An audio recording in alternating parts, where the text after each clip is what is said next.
our God. Every tribe sing praise and glory, honor and strength unto our God, unto our God.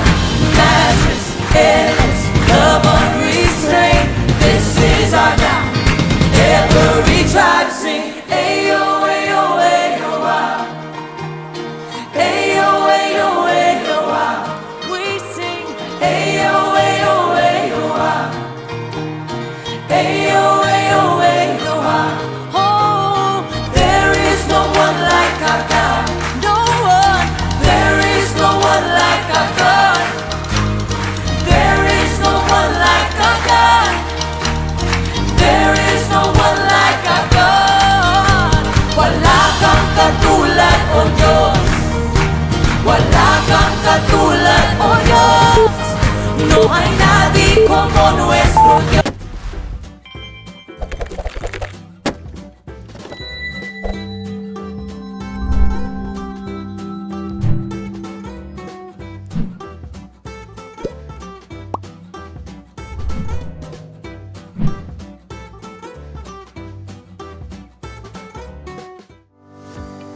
Isang mapagpalang araw po sa ating lahat mga kapatid.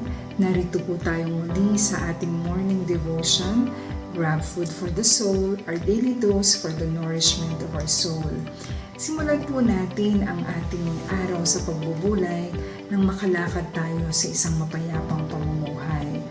Ang pamagat po ng ating pagbubulayan sa araw na ito ay Moving from K to D o From Knowing to Doing. At ito po ang ikalawang bahagi ng paksang ito.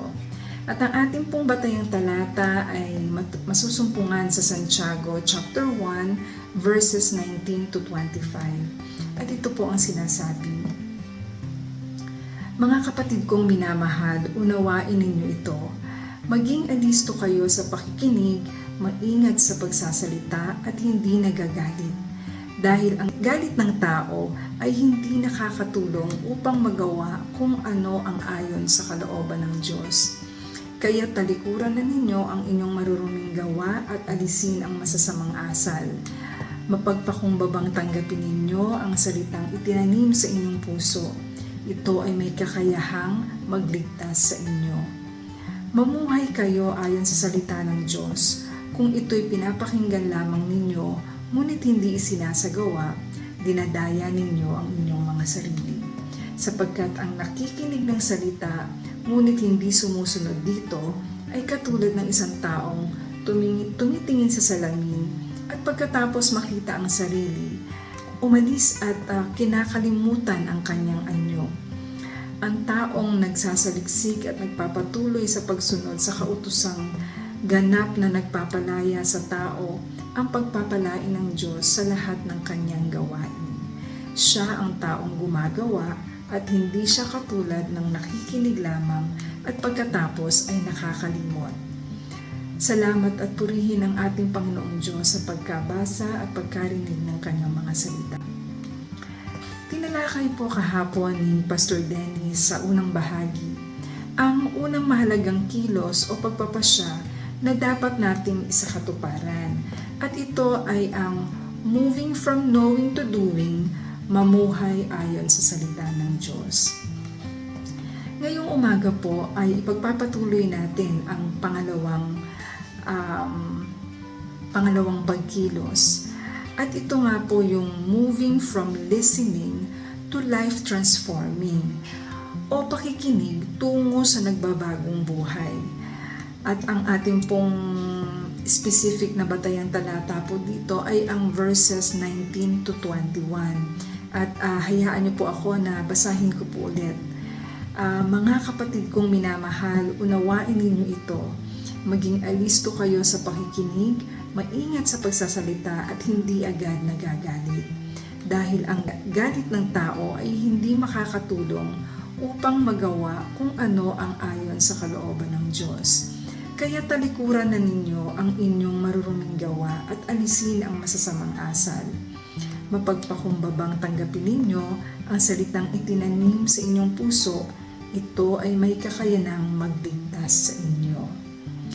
Ang pagkatuto mula sa turo at aral ng walang aplikasyon ay maaaring humantong lamang sa kaalamang mental o yung tinatawag natin na head knowledge. Ito ay kulang o hindi sapat sa kalagayan ng buhay at pamumuhay. Maari rin ang isang aplikasyon tulad ng paggawa ng mabuti, pagbibigay ng limos, pagsamba, at iba pang kauri nito nang walang malinaw o makatuwirang dahilan kung bakit natin ginagawa ito o bakit dapat itong gawin, ay hahantong sa pagiging panatiko lamang o sa salitang Ingles ay fanatic. Bigyan lang po natin ng kahulugan po, yung salita pong fanatic ay nagmula po sa salitang fanaticism na ang ibig sabihin po ay a belief or behavior involving uncritical zeal or an obsessive enthusiasm. Ito rin ay masasabing hindi mabuting pag-uugali na maaaring humantong sa maling aplikasyon. Itinuro po ni Apostol Santiago na ang turo at aral na natututunan ay dapat may pagbabagong nagaganap sa buhay. At ano-ano nga po ba yung mga pagbabagong ito na dapat makita nating nagaganap sa ating buhay? Una po ay yung pagiging maingat sa pagsasalita at hindi agad nagagalit. Sabi nga po ito, 'di ba, sa ating talataang binasa kanina. Tayo po ay maging maingat sa pagsasalita at hindi agad nagagalit. Sumunod po ay ang tinatalikuran ang maruruming gawa, inaalis ang masasamang asal, at nagpapakumbaba. Ito po naman ay sinabi sa talataang 21, kaya talikuran na ninyo ang inyong maruruming gawa at alisin ang masasamang asal. Mapagkumbabang tanggapin ninyo ang salitang itinanim sa inyong mga puso. Ito ay may kakayanang magligtas sa inyo. Ang mga katangiang ito ang dapat na isinasapamuhay ng mga mananampalataya na sa kabila ng mga pagsubok, kahirapan, o maging pag-uusig ay nananatiling mahinahon at hindi nagagalit sa mga nagiging sanhi nito. Hindi nanunumbalik ang dating ugali na naakay muli sa maling gawa, lalo na kapag nakakaranas ng kagipitan, sa pangangailangang pinansyal, material, o yung mga katulad nito. At kayang harapin ng may pagpapakumbaba anuman ang sumapit sa buhay, kaakibat ang lubos na pagtitiwala sa Diyos, sapagkat alam natin kasama natin ang Diyos at hindi niya tayo pababayaan sa anumang pagsubok ng buhay.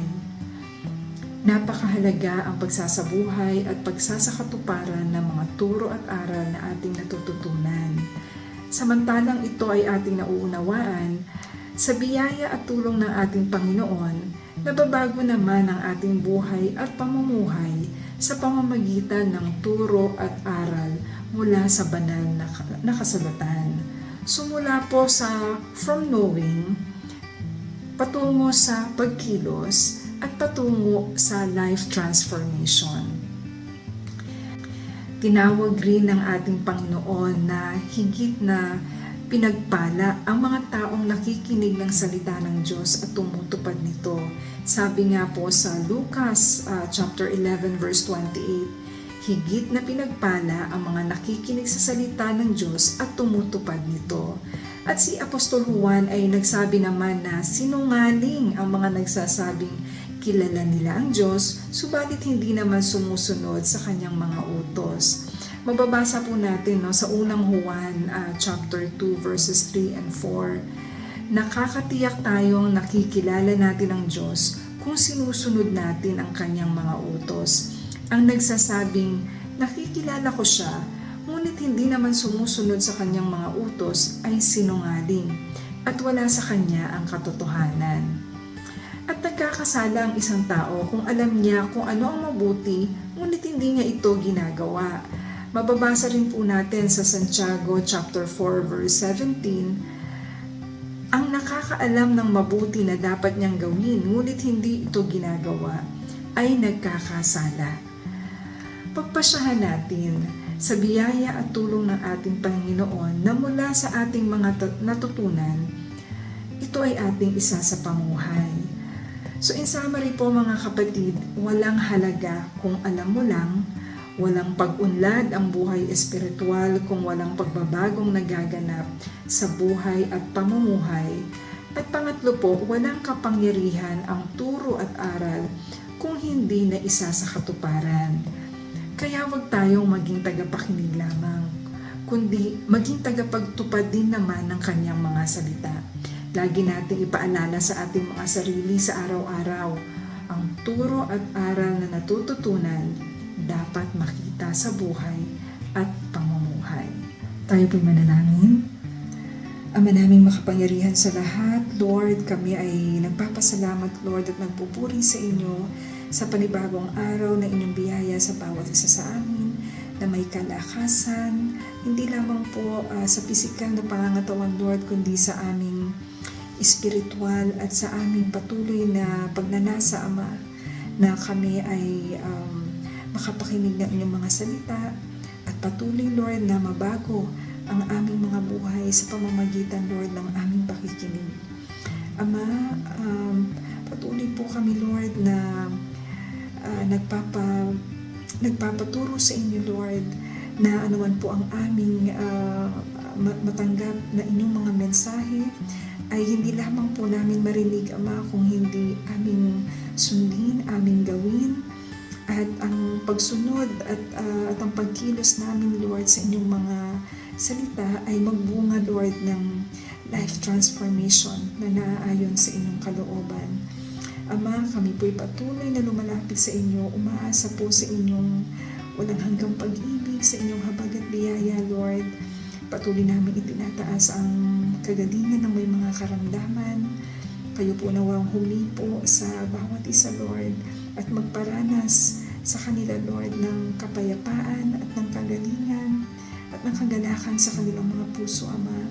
Patuloy po nawan na i-bless ninyo ang bawat isa upang kami po ay magkaroon ng kasapatan sa aming mga pangangailangan, Lord, katulad ng inyong pangako, Ama, na inyong ibibigay ang lahat ng aming pangangailangan, hindi lamang po material, kundi espiritual, Lord, upang kami makalakad ng tuwid sa inyong harapan.